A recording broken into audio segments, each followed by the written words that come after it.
Let's continue in our correlation and regression practice lab.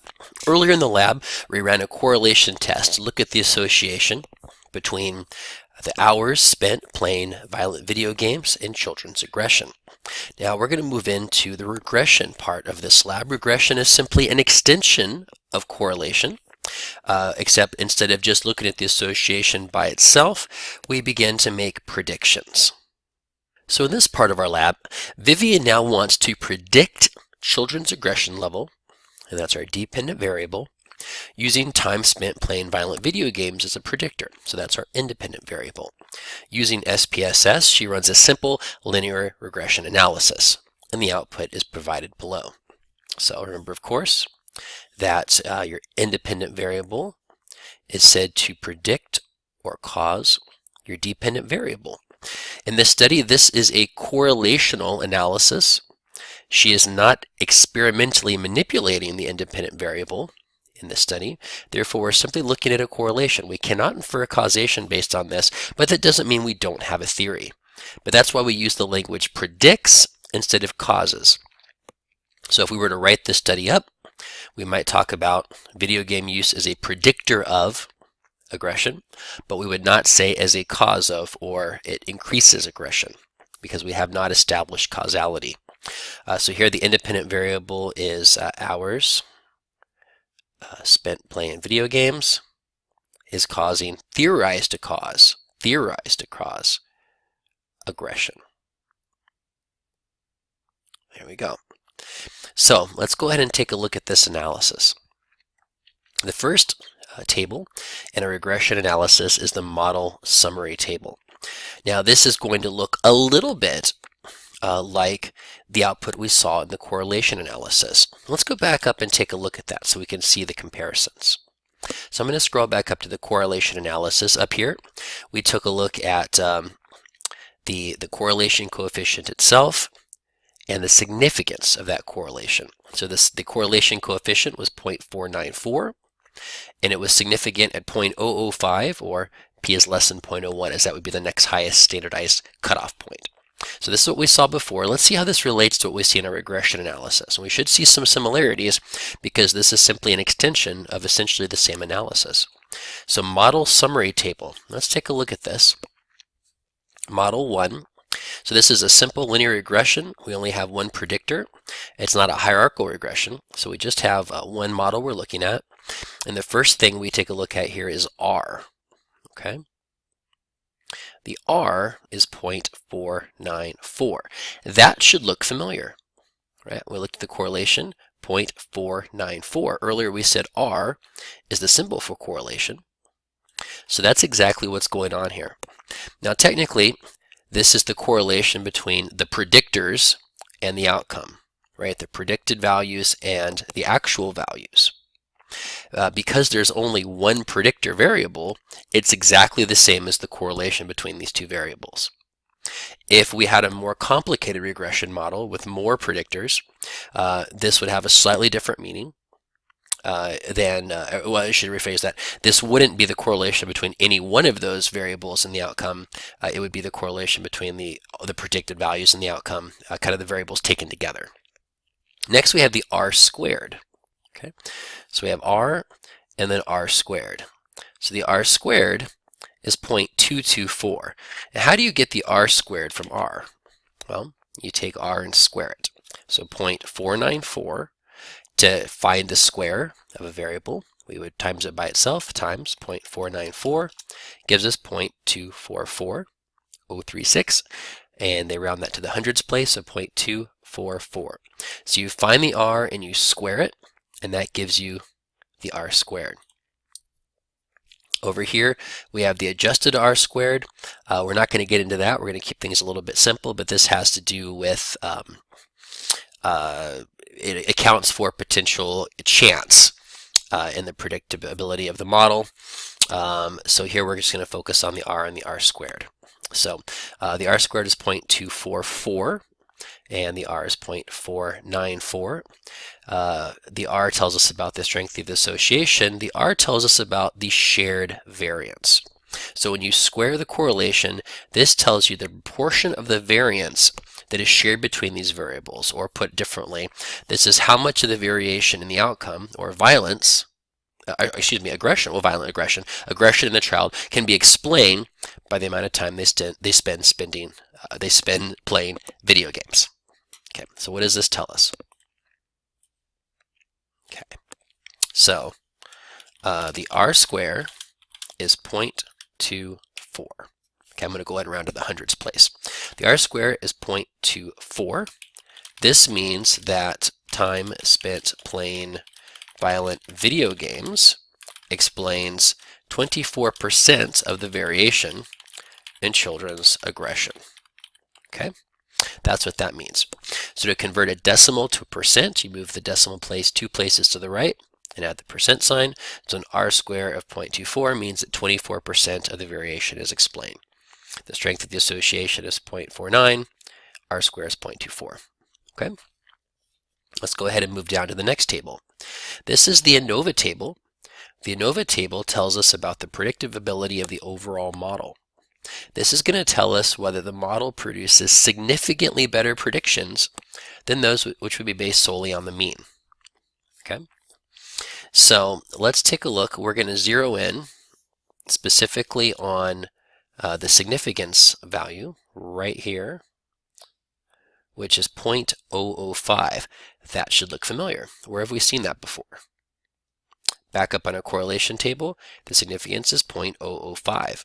So what this analysis is, it really is just sort of repeating the correlation test we did before, although it's presenting the information in a slightly different way and allowing us to create a regression equation which will allow us to make predictions. So the significance value is 0.005. So what does this tell us? Right? So the ANOVA statistic is significant at p is less than 0.01. Okay, so 0.05, that's the next highest cutoff point, which means that the model produces better estimates than those based solely on the mean. The model is useful. Okay, that's basically what this comes down to, is this model is helpful. It's giving us information we wouldn't otherwise have. If this value is not significant, then you would not move forward and use the model. It would tell you that the predictor you have or the set of predictors you have are not giving you useful information. Finally, we have the most interesting part of the output, which is the coefficient table. And this gives us the information we need to write the equation of the model. So using the coefficient table, write the equation of the regression model. So how do we do this? Well, it begins with y equals,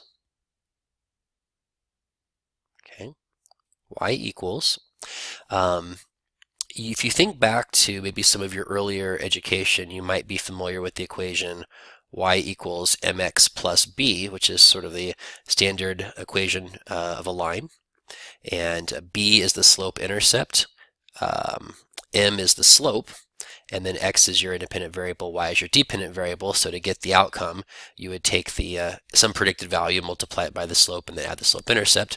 What we do is going to be very similar to that, except the b goes in the front in this convention, and then the x goes in the back.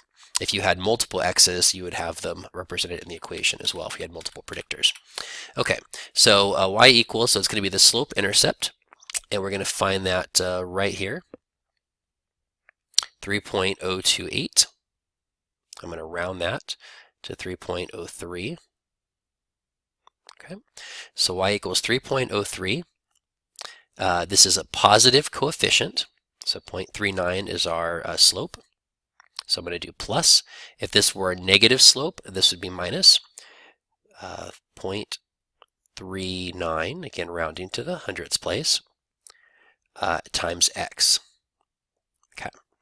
So y equals 3.03.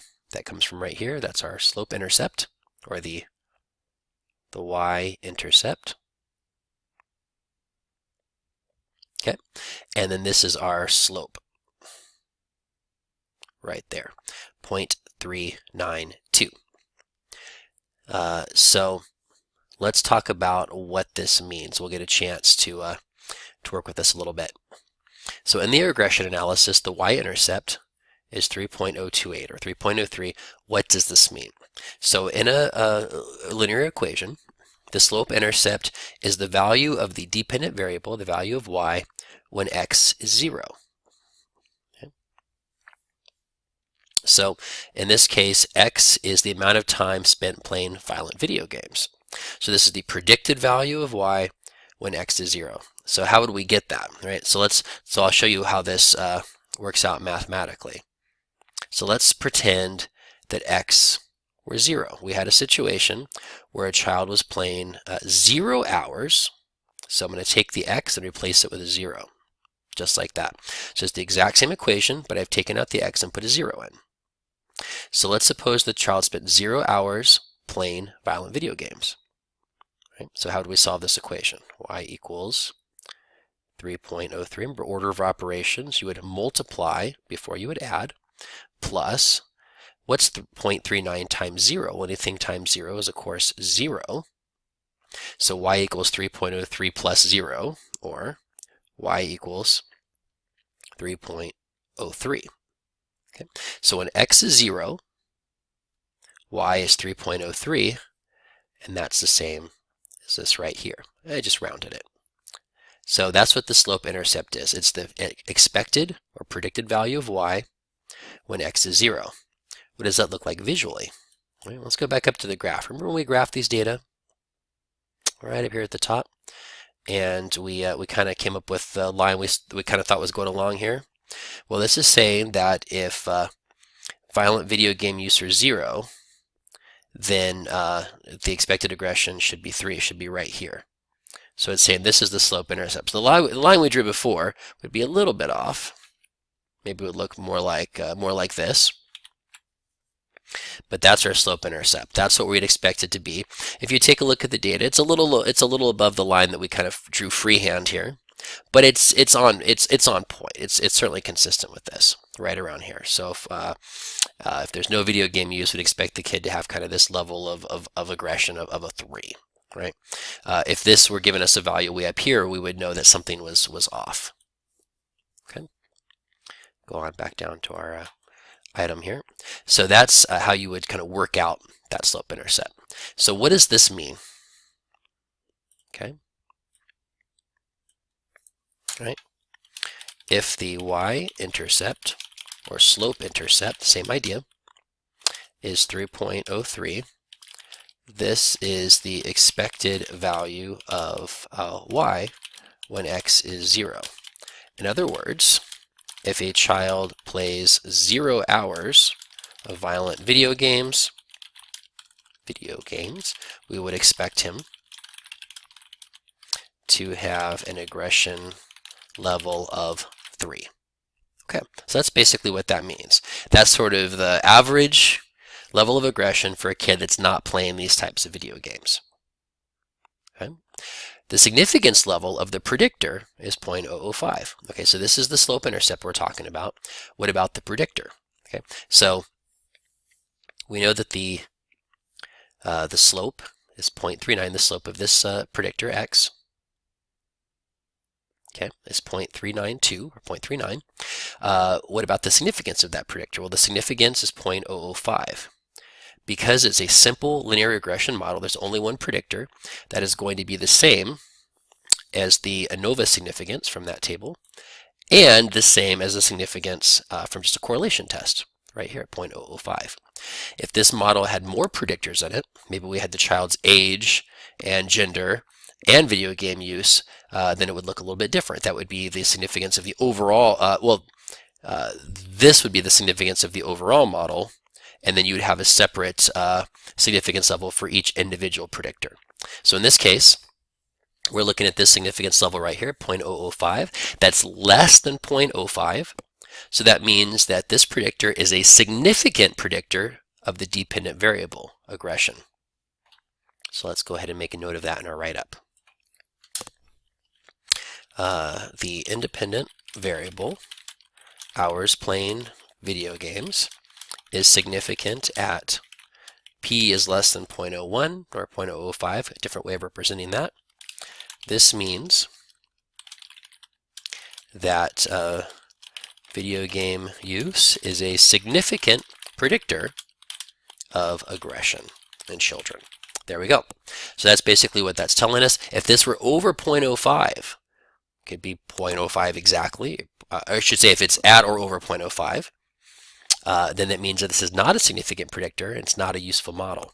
Since it's just one predictor in the model, these are going to be consistent. So you shouldn't have a situation where this is different from this, which is different from the correlation test if you only have one predictor. If that's going on, then there's probably some kind of mistake in how you inputted the data around the analysis. The unstandardized beta coefficient for the predictor is 0.392. What does this mean? Okay, this is a mouthful. Unstandardized beta coefficient. Okay. So the slope of the line associated with this variable is called the beta coefficient. So that's what this B right here is. Okay. Beta coefficient. So so we have the standardized beta coefficient and the unstandardized beta coefficient. So the unstandardized beta coefficient is 0.392. So when it says unstandardized, okay, that means we're looking at this column rather than this column. The unstandardized beta coefficient is in the original units, hours. So it is very useful to use the unstandardized coefficient when the unit is meaningful. So we could talk about, the more hours you play. If you play 1 more hour, this is the result. If you play 3 more hours, this is the result. The standardized beta coefficient basically converts this into z-scores, or standard deviation units. So this would be saying 0.49 standard deviation hours produces some sort of outcome, or relates to some kind of outcome. This is in the raw unit, so this is going to be more meaningful. So this is simply saying that we're looking at the unstandardized beta coefficient, 0.392. What does this mean? Okay, so what does it mean that this value, which is the same value we have right here in our equation, oops, it likes to highlight that, doesn't it? There we go. Right, same as this. What does this tell us? This is the slope. Okay, so if this is the expected value when x is 0, 0.3, or 3.03, right? Well, x is not always 0, right? So not all of the kids played 0 hours. Some of them played more hours. Remember our histogram up here at the top? So some kids, sure, they played 0. And so for these, we would expect the aggression level to be 3. But some kids played more, 3 hours, 5 hours, 6 hours, all the way to 10 hours. So what's the expected level for a kid that plays 10 hours? What about 11 hours or 6 hours, right? This is what this information is telling us. We start with this as our baseline, and then we add more based on how many hours they're playing. Scrolling back down here, bear with me. Okay, so for each additional hour, and because we're talking about the unstandardized beta coefficient, we're talking in hours, right? Hours. Their aggression level is expected to go up by 0.39. So if they play nothing, no violent video games at all, 0 hours, they're expected as 3. For every hour they play a week, they're expected to have an aggression level go up by 0.39. Okay, so let's write that down. Okay, for each additional hour of violent video games a child plays, his aggression level is expected to increase by 0.39. Okay? In other words, a 1 hour increase in violent video game time is associated with a 0.39. What are the units? What are the units of the dependent variable, aggression? Right, so here we have something very meaningful, hours. Here, the units are sort of this ranking that they came up with, scale of 1 to 10. So it's not the number of times they got in a fight, the number of times they talked back to their parents, or something like that. It's kind of a sort of an ambiguous unit. So when that's the situation, we can just simply use the word unit, a 0.39 unit increase in aggression. So you could have said a 1 unit increase in violent video game time. That would still be accurate. But I like saying 1 hour here because we have a meaningful unit. This is going to make a lot of sense to our listener, to our reader. But here, the unit's a little bit, a little bit vague. A ranking, what does that really mean? So that's why I use the unit language here. Okay. So 1 hour increase in violent video game time is associated with a 0.39 unit increase in aggression. So just to help you make a little more sense out of this, I want to show you how this would work in an equation before we jump here into the end. So I'm going to do here. All right, so I cleared out the work I did here earlier. And let's try this with a different value of x. So before we tried it with 0, and that's how we sort of derive this slope-intercept. But let's pick a different value. Okay, so we know what happens if they play 0 hours of video games. We expect to have an aggression level of 3. What happens if they played, let's just say, 5 hours? Okay, so how would we work that out? Okay, so of course we keep the y equals, slope-intercept is the same, plus, and then our coefficient is 0.39. That's our beta coefficient. And now we're going to replace x with a 5. Okay, so we're figuring out what the predicted value would be if the child played 5 hours a week of video games. So y equals 3.03 plus, now we'll have to work out this product, 0.39 times 5, so 1.95. We're going to go ahead and put this right here, 1.95. Okay, so this is how much more violent we expect them to be, or more aggressive. This is how much more aggressive we expect them to be, roughly 2 units more, because they played this 5 hours a week of video games relative to playing none. Okay, so now the expected value is 3.03 plus 1.95, 4.98. Okay, so 4.98. Okay, so the predicted value has gone up from 3.03 to 4.98. Let's come back up to the scatter plot we did before. So earlier, we looked at our slope-intercept over here, and I'm going to erase this line that we made earlier because this is kind of just eyeballing it. And let's take a look at what that line would actually look like. Let me get rid of that here. Okay, so we know the slope-intercept is 3.03, right? Based on our coefficient table, 3.03. So let's go ahead and put that up here.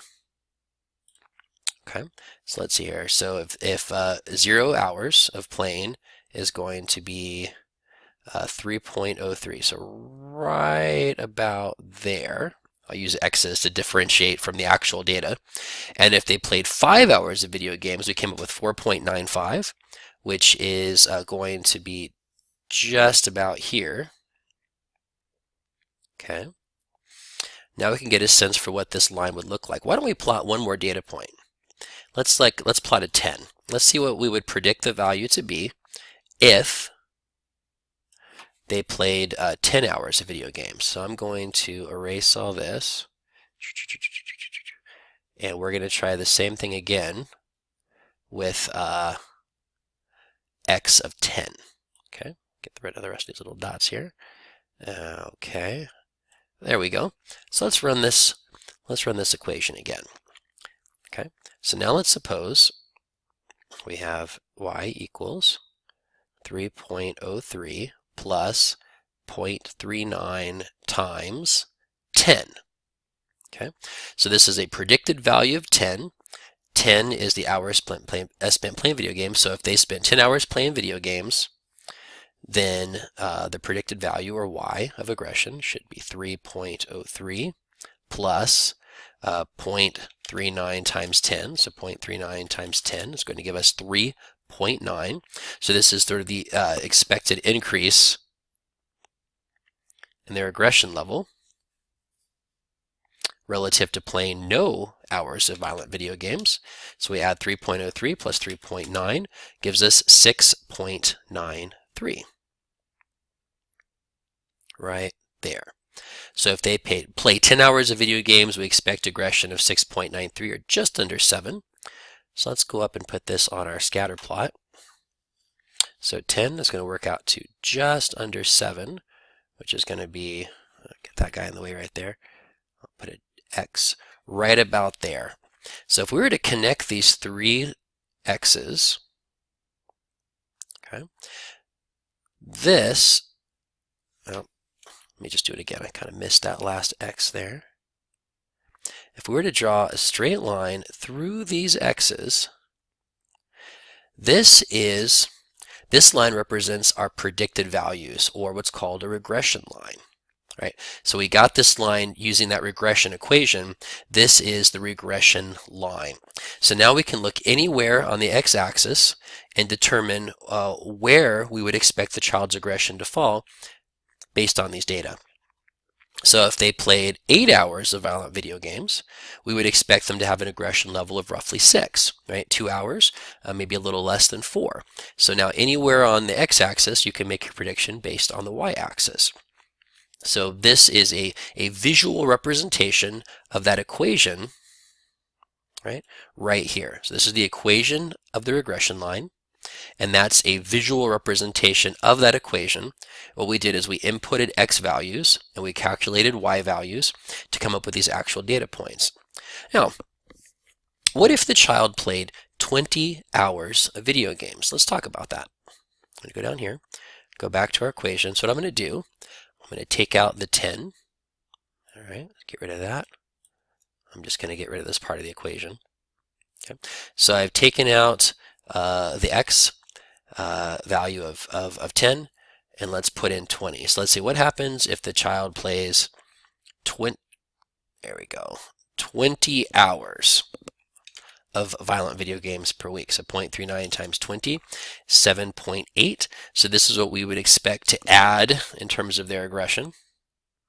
So now we would have 3.03 plus 7.8 gives us 10.83. Like that. So if we were to go back up, so just under 11, let's say. So if we were to go back up to our scatter plot, right? Well, look, it only goes to 10. So if we were to draw it way out here, wouldn't even be 20 yet. But if we were to go way out here, then we would expect it to be, somewhere around there. So the idea here is that you can extend this line, because it's just a linear function, as far as you want, mathematically.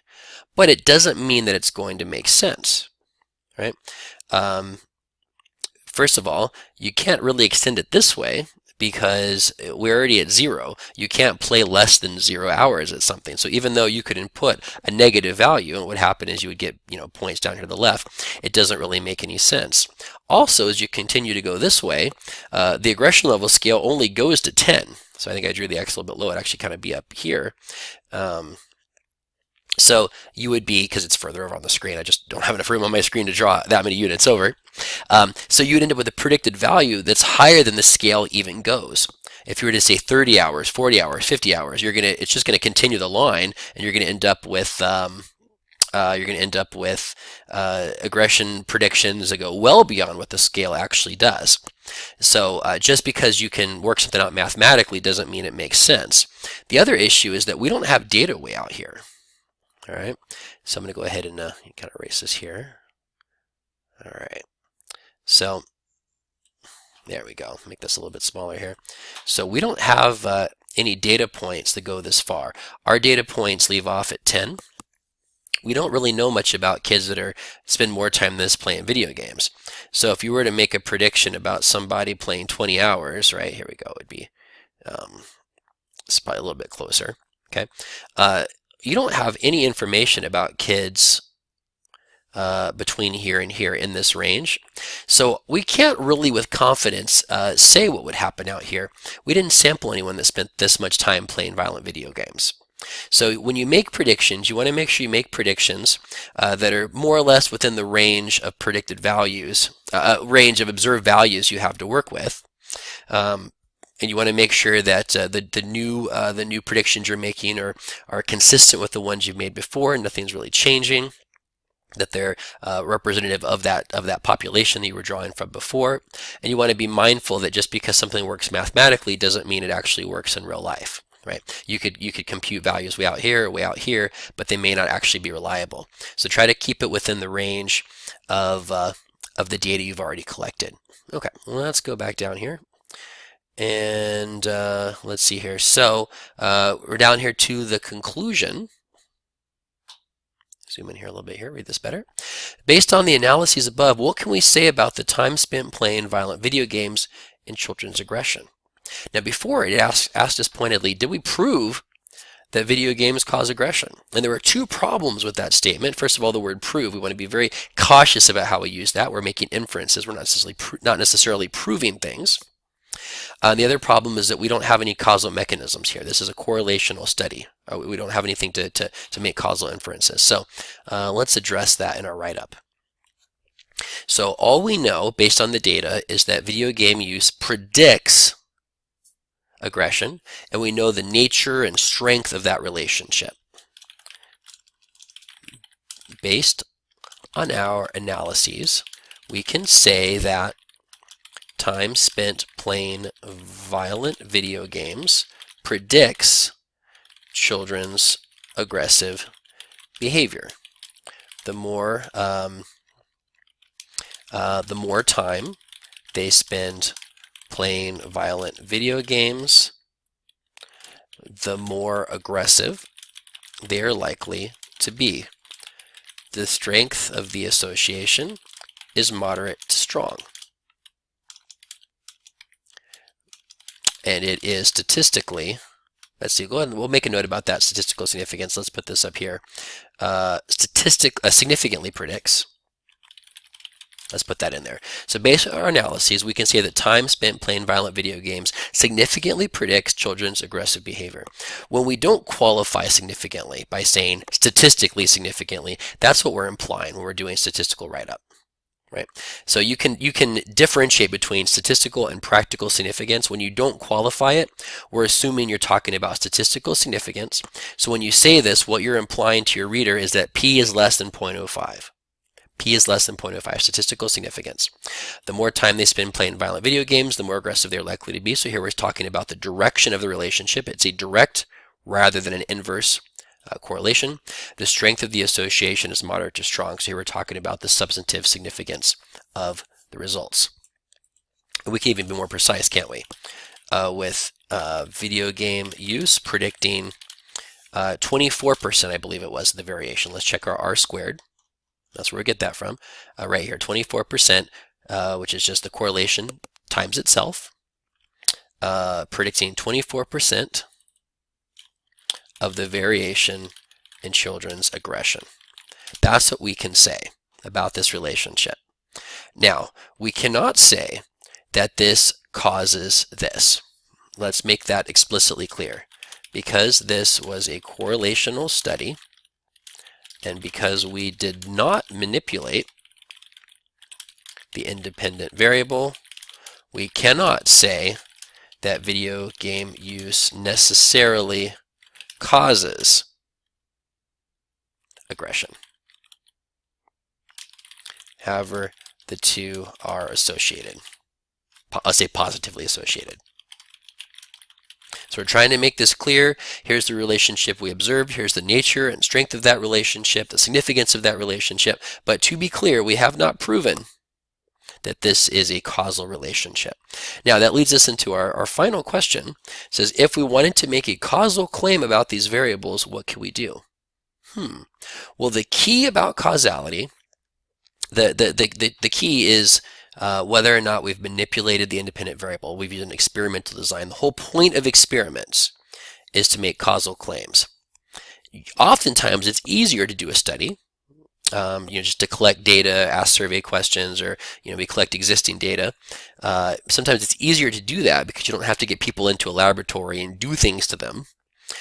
But again, the downside is it's much, much harder to make causal inferences. There's some ways you can go about it. I won't get into that in this video, but there are some ways to go about it. But the most direct way and the most popular way, the gold standard, is to run a true experiment where you assign people to conditions and you manipulate some variable to see what the result is. You leave everything else the same, you change maybe one thing, or you systematically change some number of things to look and see what the outcome is. So that's what we would need to do to best make a causal claim about these two variables.